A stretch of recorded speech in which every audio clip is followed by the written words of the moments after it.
Então, recursos naturais. Como já sabemos, é toda matéria ou energia oriunda da natureza, útil para o homem, como podemos citar a água, o petróleo, a madeira, o solo, entre outros. Os recursos naturais são divididos em dois tipos, renováveis e não renováveis. Nosso grupo vai abordar somente os não renováveis. Olá, professora. Estou aqui com a minha equipe, composta por mim, Luan Vinícius, Rayane Freitas, Rodrigo Rebouças e Raíssa Lobato, que é o nosso cameraman.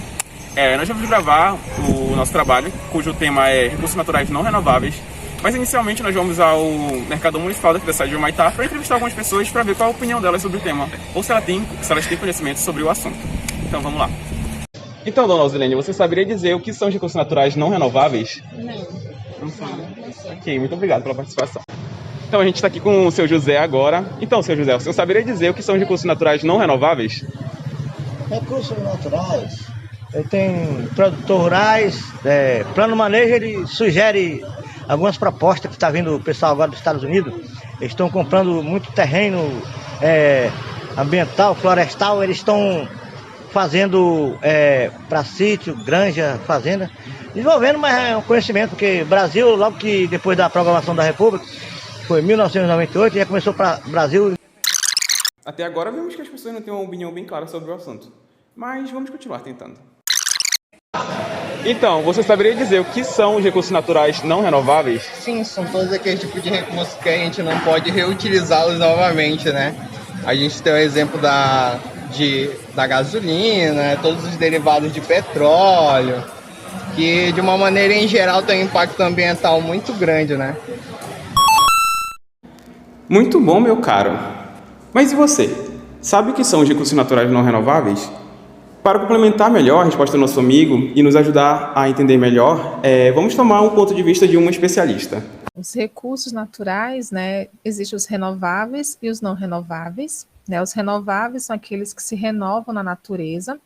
Os não renováveis, eles são classificados dessa maneira pelo tempo de renovação na natureza, ou seja, porque a sua taxa de produção é muito maior do que a nossa taxa de consumo. Então muitas fontes de combustível usadas atualmente podem ser consideradas não renováveis, principalmente os nossos queridos e úteis combustíveis fósseis. Mas agora surgiu uma dúvida. É possível que o recurso renovável se torne um recurso não renovável? E sob que circunstâncias isso ocorre? Na minha opinião, sim. Pelo que a gente estuda, pelo que a gente lê. Por exemplo, a água, que é um recurso natural, a gente tem a ideia de que ela é um recurso infinito. Mas realmente a gente tem água em abundância no planeta.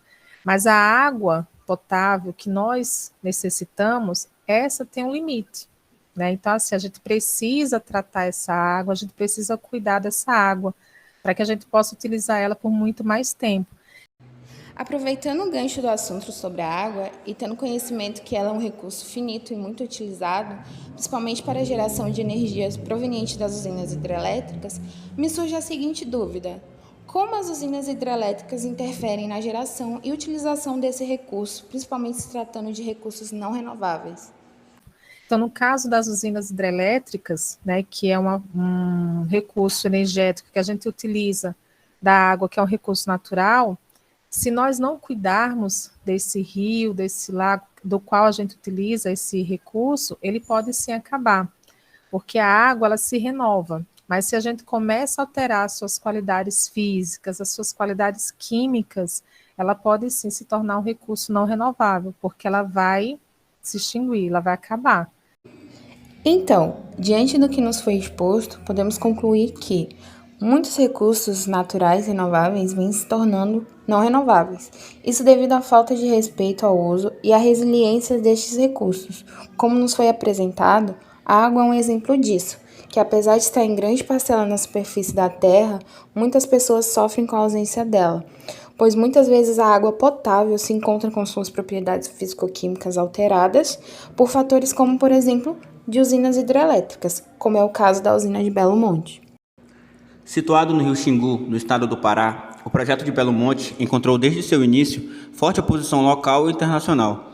Essa oposição levou a sucessivas reduções do escopo do projeto, que originalmente previa outras barragens rio acima e uma área alagada total muito maior. Atualmente, o reservatório da usina tem uma área de 478 km². Então, mediante aos fatos apresentados, vemos que um empreendimento de grande porte, como é o caso da usina de Belo Monte, acaba interferindo diretamente nas condições de recursos naturais renováveis, transformando-os em recursos naturais não renováveis, como é o caso da destruição da vegetação natural e principalmente das águas que movem a usina.